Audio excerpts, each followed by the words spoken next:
Hi எல்லாரும் வந்துட்டீங்களா? Current affairs பார்த்துலாமா? So இன்றைக்கி வந்து March 12. ஃபஸ்ட்டு சென்ட்ரலில் என்ன நடக்குதுன்னு பார்த்து அப்படியே கொஞ்சம் கொஞ்சமாக ஸ்டார்ட் பண்ணலாம். ஸோ நம்மளோட யூனியன் கேபினெட், ஸோ அதை யார் ஷேர் பண்ணுறா? நரேந்திர மோடி சார். ஓகேவா? ஸோ அவங்க என்ன பண்ணியிருக்காங்கன்னா ஜல்ஜீவன் மிஷன் 2.0 வந்து எக்ஸ்டெண்ட் பண்ணியிருக்காங்க. எது வரைக்கும் அப்படின்னா 2028 வரைக்கும். எக்ஸ்பெஷலி எது வரைக்கும்னா அன்டில் December 2028 வரைக்கும். ஸோ இதில் வந்து மேசிவாக எவ்வளோ அமௌண்ட்டுக்கு கொண்டு போயிருக்காங்க அப்படின்னா 8.69 lakh crores. ஸோ அது வரைக்கும் இந்த மிஷனில் வந்து இன்வெஸ்ட் பண்ணியிருக்காங்க. ஸோ இது எதுக்கு அப்படின்னா எஸ்பெஷலி ரூரல் வரைக்கும் இருக்க எல்லாருக்குமே வந்து கரெக்டான தண்ணி போகுதா, எல்லாமே ப்ராப்பராக எல்லாருக்கும் வாட்டர் வந்து கிடைக்குதா இல்லையான்றதுக்கு தான் இந்த மிஷனே. ஸோ இதில் வந்து என்ன மாடல் இப்போதைக்கு ஃபாலோ பண்ணுறாங்கன்னா, இது ஒரு ஹெவியான மாடல் இன்ஃப்ராஸ்ட்ரக்சர் வகையில் பார்த்தோன்னா. ஸோ அந்த மாடலோட பேர் citizen centric utility model. So இதில் புதுசாக ஒரு டிஜிட்டல் ஃப்ரேம்வொர்க் வேறு கொண்டு வந்துருக்காங்க. அதோட பேர் சுஜலாம் பாரத். ஓகேவா? ஸோ இது என்ன பண்ணும் அப்படின்னா ஒவ்வொரு வில்லேஜுக்கும் ஒவ்வொரு ஐடி கொடுத்துரும். ஸோ இந்த ஐடியா வச்சு என்ன பண்ணலாம் அப்படின்னா ரியல் டைமில் ஒவ்வொரு வில்லேஜுக்கும் எவ்வளோ தண்ணி சப்ளை தேவைப்படுது அப்படின்றத ட்ராக் பண்ணலாம். அடுத்து போகலாமா? எஃப்டிஐ வந்து அவங்களோட ரூல்ஸை வந்து ரிலாக்ஸ் பண்ணியிருக்காங்க. ஆமாம், எஃப்டிஐனா என்னது? ஃபாரின் டைரக்ட் இன்வெஸ்ட்மெண்ட் தான் எஃப்டிஐ. ஸோ இவங்க என்ன சொல்லியிருக்காங்க அப்படின்னா இப்போ ஒரு ப்ரெஸ் நோட் 3 வந்து ஒரு 2020 வந்து கொஞ்சம் ரிலாக்ஸேஷன் கொடுத்துருக்காங்க. ஸோ இதில் என்ன அப்படின்னா land border with India. So countries எந்தெந்த கண்ட்ரிஸ்லாம் இந்தியா கூட பார்டரை ஷேர் பண்ணுறாங்களோ அவங்களுக்கு கொஞ்சம் இன்வெஸ்ட்மெண்ட்டில் ரிலாக்ஸேஷன் கொடுத்துருக்காங்க. ஸோ ஆல்ரெடி ஒரு இன்வெஸ்டருக்கு வந்து நான் கண்ட்ரோலிங் ஓனர்ஷிப் இருக்குது அப்படின்னா, நான் controlling over border line ownership இருக்குன்னா அவங்களோட 10% ஆஃப் திங்ஸை வந்து ஆட்டோமேட்டிக் ரூட் வழியாகவே அவங்க வந்து ட்ராவலை வந்து எடுத்துக்கலாம். ஓகேவா? ஸோ அதுக்கப்புறம் என்ன பண்ணியிருக்காங்க அப்படின்னா இன்வெஸ்ட்மெண்ட்டை பூஸ்ட் பண்ணுறதுக்காண்டியும் மேனுஃபேக்சரிங்கை பூஸ்ட் பண்ணுறதுக்காண்டியும் 60 days அப்ரூவல் டைம்லைனை வந்து கொண்டு வந்திருக்காங்க. இதை வந்து ரொம்ப ஸ்ட்ரிக்டாகவே ஃபாலோ பண்ணுவாங்க. பட் வந்து அதுக்கு முன்னாடியே ப்ரேயராக வந்து அப்ரூவல் வாங்கிட்டா எல்லாமே ஸ்மூத்தாக போயிடும் அப்படின்னு சொல்லியிருக்காங்க. இதோட கிரிட்டிக்கல் செக்டார்ஸ்லாம் எதெல்லாம் பார்த்தீங்கன்னா எலக்ட்ரானிக்ஸ் அண்ட் சோலார் செல்ஸ் வந்து மோஸ்ட்லி வந்து இது அவங்க வந்து ஃபோக்கஸ்டாக பார்க்க போகிறாங்க. ஸோ அதுக்கப்புறம் ரயில் ரோட் கனெக்டிவிட்டி. ஆமாங்க, மறுபடியும் புதுசாக ஒரு ரயில் ரோட். ஸோ இது எங்கேருந்து எங்கே அப்படின்னா ஜேவர் ஏர்போர்ட் லிங்க்கு. ஸோ இதுக்கு எவ்வளோ கோடி இன்வெஸ்ட் பண்ணியிருக்காங்கன்னா 3630.77 crores. கஷ்டமாக இருக்குல்ல? எனக்கும் அப்படி தான் இருக்குது. சரி பரவாயில்ல, அதை விடுங்க, நம்ம படிக்கணும். ஸோ இவ்வளோ க்ரோஸ் வந்து இன்வெஸ்ட் பண்ணியிருக்காங்க. ஸோ இது எதுக்கு அப்படின்னா நொய்டா இன்டர்நேஷ்னல் ஏர்போர்ட்லேருந்து டெல்லி மும்பை எக்ஸ்பிரஸ்வேயை கனெக்ட் பண்ணுறதுக்கு தான் இது இவ்வளோ க்ரோர் போட்டு இன்வெஸ்ட் பண்ணி அந்த க்ரீன் ஃபீல்டு எக்ஸ்பிரஸ்வே அதை வந்து க்ரியேட் பண்ண போகிறாங்க. அதுக்கப்புறம் ரயில்வே எக்ஸ்பேன்ஷன். ஸோ இதில் வந்து 2 மல்டி ட்ராக்கிங் ப்ராஜெக்ட்ஸை வந்து அப்ரூவ் பண்ணியிருக்காங்க. அதோட ஒர்த்து எவ்வளோன்னா 4474 crores அவ்வளவே. ஓகேவா? ஸோ இது வந்து எங்கே இருக்க போகுது அப்படின்னா வெஸ்ட் பெங்காலையும் ஜார்க்கண்ட்லேயும் இருக்க போகுது. ஸோ யாரெல்லாம் கனெக்ட் பண்ண போகுது அப்படின்னா சைந்தியா பக்கூருக்கும் அதுக்கப்புறம் சந்திரகிராஜி கரக்பூர் 4th லைன். ஸோ இது 2 தான் அந்த track multi track projects. So இதில் வந்து 4474 crores வந்து கவர்மெண்ட் வந்து இன்வெஸ்ட் பண்ண போகுது. ஸோ அதுக்கப்புறம் கொல்கத்தாவில் இருக்க பாஸ்கல் பிரிட்ஜ் அதை வந்து ரெனோவேட் பண்ண போகிறாங்க. ஸோ இது வந்து ஒரு 80 வருஷம் ஓல்டான பிரிட்ஜ். இதை ரெனோவேட் பண்ணுறதுக்கு 117.54 crores வந்து இன்வெஸ்ட் பண்ண போகிறாங்க. ஸோ இதை வந்து யார் அப்ரூவ் பண்ணியிருக்காங்கன்னா மினிஸ்ட்ரி ஆஃப் போர்ட்ஸ் வந்து இதை அப்ரூவ் பண்ணியிருக்கு. ஸோ இந்த பிரிட்ஜ் வந்து எங்கே இருக்குது அப்படின்னா கிடர்போர் டாக்ல இருந்து இருக்குது. ஓகேவா? அடுத்தது போயிடலாம். அடுத்தது defence and security. Union defence minister Rajnath Singh வந்து என்ன பண்ணியிருக்காரு அப்படின்னா ஒரு ஸ்ட்ராட்டஜிக் ரோட் மேப்பை வந்து ரிலீஸ் பண்ணியிருக்காரு. ஸோ இதை எதை பற்றினது அப்படின்னா டிஃபென்ஸ் ஃபோர்ஸ் விஷன் 2047 பற்றினது. ஸோ இதில் என்ன பண்ண போகிறாங்க அப்படின்னா இந்தியன் மிலிட்ரியை வந்து பயங்கரமாக ஸ்ட்ரென்தன் பண்ண போகிறாங்க. ஸோ அது என்ன மாதிரி இருக்க போகுதுன்னா அது மாடர்னாக இன்டகிரேட்டடாக டெக் அட்வான்ஸ்டு ஃபோர்ஸஸாக வந்து இதை மாற்ற போகிறாங்க. ஸோ இதில் வந்து வேறு இதில் வந்து ஃபோக்கஸ் பண்ண போகிறாங்க அப்படின்னா இண்டிபெண்டன்ஸ்லேயும் அதுக்கப்புறம் ஜாயிண்ட்னஸ் அதுலேயும். ஸோ இது என்ன அப்படின்னா சிங்க்ரோனைஸ் பண்ண போகிறாங்க. எப்படி? ஆர்மி, நேவி, ஏர்ஃபோர்ஸ் இவங்க எல்லாத்துக்கும் நடுவில் உள்ள சிங்க்ரோனைஸை வந்து இது இன்க்ரீஸ் பண்ணும். இது வந்து ADC 150 ட்ரையல். ஸோ இது என்ன அப்படின்னா DRDOவும் நேவியும் சேர்ந்து இந்த ட்ரையலை பண்ணுறாங்க. ஸோ இது என்ன அப்படின்னா கடலில் ரொம்ப தூரத்தில் ஷிப்ஸ் இருக்கும். ஆனால் ஒரு க்ரூஷியலான டைமில் அந்த ஷிப்புக்கு தேவையான ஃபுட்டோ இல்லை ஏதோ மெடிக்கல் சப்ளையோ கொடுக்கணும்னா ஃப்ளைட்டில் போய் அதை ட்ராப் பண்ணுறது கொஞ்சம் கஷ்டமாக இருக்கும். ஸோ அதுக்கான ஒரு ட்ரையல் தான் இது. ஸோ இதோட பேர் வந்து ADC 150. இது என்னதுன்னா ஏர் ட்ராப்பபிள் கண்டெய்னர்ஸ். ஸோ மேலேருந்து கீழே போட்டாலும் ஒன்றும் ஆகாது அப்படின்ற மாதிரி கண்டெய்னர்ஸோட ட்ரையல் தான் இது. ஸோ இது வந்து எந்த ஏர்க்ராஃப்ட்லேருந்து பண்ணாங்கன்னா P-81 ஏர்க்ராஃப்ட்லேருந்து பண்ணாங்க. ஸோ இந்த கண்டெய்னரோட வெயிட் என்ன அப்படின்னா 150 kilogram. So air droppable container of 150 kg. So அதான் ADC 150. ஸோ இது எதுக்கு அப்படின்னா கிரிட்டிக்கல் ஸ்டோர்ஸ்காண்டியும் மெடிக்கல் எய்ட்ஸை டீப் சீல இருக்க ஷிப்ஸுக்கு கொடுக்கறதுக்காண்டி. ஸோ இது வந்து மேரிடைம் லாஜிஸ்டிக்ஸில் ஒரு இம்பார்ட்டண்ட்டான விஷயம்.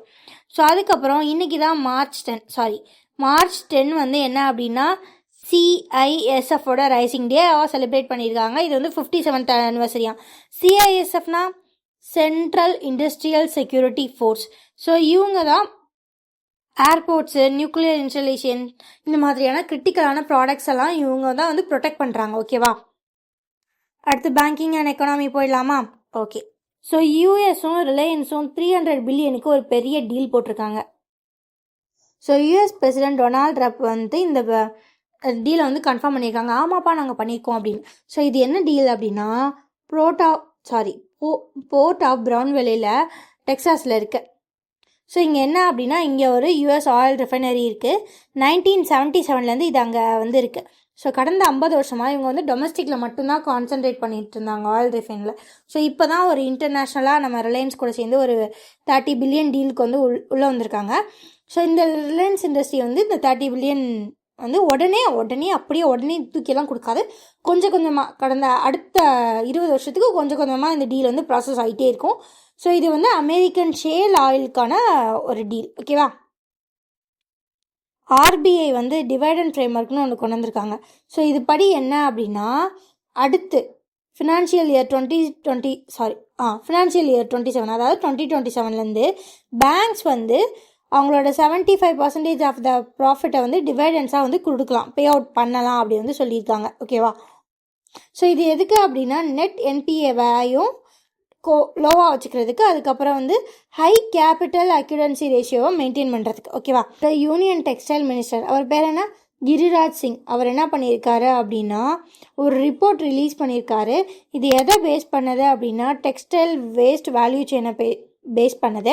ஸோ இதில் என்ன பண்ண போகிறாங்கன்னா டெக்ஸ்டைல் வேஸ்டெல்லாம் மேப் பண்ணி அதை வந்து ஃபார்மலைஸ் பண்ணி எப்படி ரீசைக்கிள் பண்ணலாம், எப்படி அதை ப்ராப்பராக யூஸ் பண்ணலாம் அப்படி சொல்லி ஒரு நல்ல ப்ராப்பரான திங்கை வந்து கொண்டு வர போகிறாங்க. இது என்ன பண்ணணும்னா சஸ்டைனபிள் சர்க்குலேஷனில் வந்து நம்ம இந்தியாவை வந்து ஒரு நல்ல பொசிஷனுக்கு வந்து கொண்டு போகும். ஸோ அதுக்கு அடுத்து உத்தரகாண்ட் வந்து அவங்க பட்ஜெட்டை வந்து சொல்லிட்டாங்க. இதுக்கு முன்னாடி கோவா பார்த்தோம், அவங்க பட்ஜெட் என்ன 33,097 crores. அதுக்கு முன்னாடி நேற்று பஞ்சாப் அவங்களோட பட்ஜெட் சொல்லியிருந்தாங்க. அது எவ்வளோ 2.60 lakh crores. சரி, இப்போ யார் உத்தரகாண்ட், இவங்களோட பட்ஜெட் எவ்வளோ 1.1 lakh crore budget. Okay. So உத்தரகாண்டோட சிஎம் யார், புரஸ்கர் சிங். ஸோ இவங்க எதில் ஃபோக்கஸ் பண்ண போகிறாங்க, ஞான் மாடல். ஓகேவா? ஸோ அடுத்தது போயிடலாம். அதுக்கப்புறம் பார்ட்னர்ஷிப் பார்க்கலாம். ஸோ மிஷன் கர்மயோகியும் கோர்சிராவும் பார்ட்னர்ஷிப்பை வந்து அனௌன்ஸ் பண்ணியிருக்காங்க. இது எதுக்கு அப்படின்னா இந்தியனோட சிவில் சர்வன்ஸ்காண்டி. ஸோ இது என்ன பண்ணும் அப்படின்னா global sources in data science and digital கவர்னன்ஸ்க்கான டேட்டாவை அக்சஸ் பண்ண முடியும், அதுக்காண்டி இந்த இது. ஸோ அதுக்கப்புறம் பேங்க் ஆஃப் பரோடா என்ன பண்ணியிருக்காங்க அப்படின்னா எக்ஸ்பெஷலி உமன்ஸுக்குன்னு ஒரு சேவிங் அக்கௌண்ட் வந்து ஆஃபர் பண்ணுறாங்க. அதோட பேர் ஷாப்ரைன். ஸோ இதோட வேலை என்ன அப்படின்னா நிறைய லைஃப் ஸ்டைல் பர்க்ஸ் வந்து இதில் தராங்க. அது மட்டும் இல்லாமல் 10 lakhக்கான கேன்சர் இன்சூரன்ஸ் வந்து இவங்க இதில் கவர் பண்ணுறாங்க. அதுக்கப்புறம் பேயுவும் கோக்விக்கும் ஒரு பார்ட்னர்ஷிப் வந்து சைன் பண்ணுறாங்க. ஸோ இது எதுக்கு அப்படின்னா இந்தியாவோட ஃபஸ்ட்டு இன்டகிரேட்டட் இந்தியாவிலே இருக்க car to check out C2C அப்படின்றத வந்து லான்ச் பண்ணுறதுக்காண்டி. ஸோ இது வந்து ஒரு டைரக்ட் டு கஸ்டமர், ஒரு பெரிய பெரிய பிராண்ட்ஸை டைரக்ட் டு கஸ்டமருக்கு செல் பண்ணுறதுக்கான ஒரு விஷயந்தான். ஸோ இது வந்து இந்தியாவோட மார்க்கெட்டை இன்னும் க்ரோ பண்ணும். ஸோ அதுக்கப்புறம் இன்டர்நேஷ்னல் கரண்ட் அஃபேர்ஸ். ஸோ ஸ்ரீலங்காவில் வந்து என்ன பண்ணுறாங்க அப்படின்னா இந்தியா வீக் 2026 வந்து ஸ்டார்ட் பண்ணுறாங்க.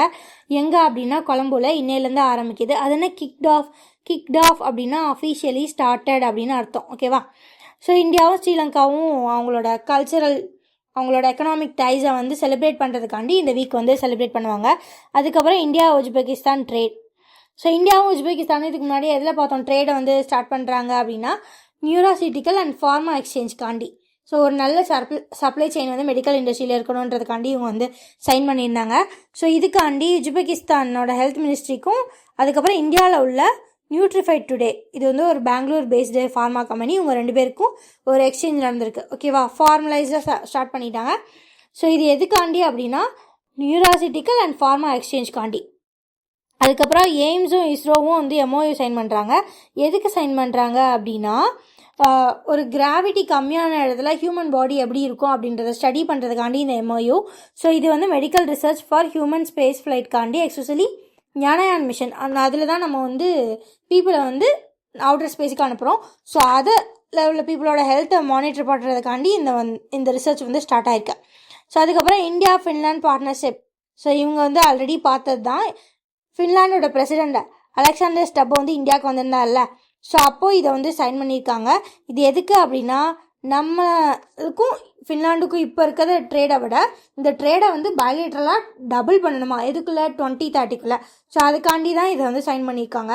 ஸோ இதை வந்து எதில் வந்து ஃபோக்கஸ்டாக இருக்க போகிறாங்கன்னா strategic partnership in digitalisation and sustainability. ஓகேவா. ஸோ அதுக்கடுத்து ஒரு முக்கியமான விஷயம், பைரன் சிங் எங்டி. ஸோ இவர் வந்து இறந்துட்டார். இவர் யார் அப்படின்னா ஒரு காங்கிரஸ் லீடர், அதுக்கப்புறம் யூனியன் மினிஸ்டராகவும் இருந்திருக்காரு. இவர் வந்து 81 வயசில் இறந்துட்டார். இவர் வந்து 5 தடவை எம்பியாக இருந்திருக்காரு. ஓகேவா. ஸோ நார்த் ஈஸ்டர்ன் இந்தியாவில் இவர் கொஞ்சம் பெரிய ஆள். அவ்வளோதாங்க இன்னைக்கு கரண்ட் அஃபேர்ஸ். ஆமாம், முடிஞ்சு. ஸோ டெய்லி கரண்ட் அஃபேர்ஸ் வந்து பிடிஎஃபாக வந்து நம்மளோட டெலகிராம் சேனலில் கொடுத்துருவோம். ஸோ அதுக்கப்புறம் அதுலேயும் குவிஸஸும் கண்டக்ட் பண்ணுவோம். நீங்கள் ஞாபகமாக நம்ம டெலகிராம் சேனலில் ஜாயின் பண்ணிடுங்க. லிங்க் கமெண்ட்ஸில் கொடுத்துருக்கேன். ஓகேவா, பாய்.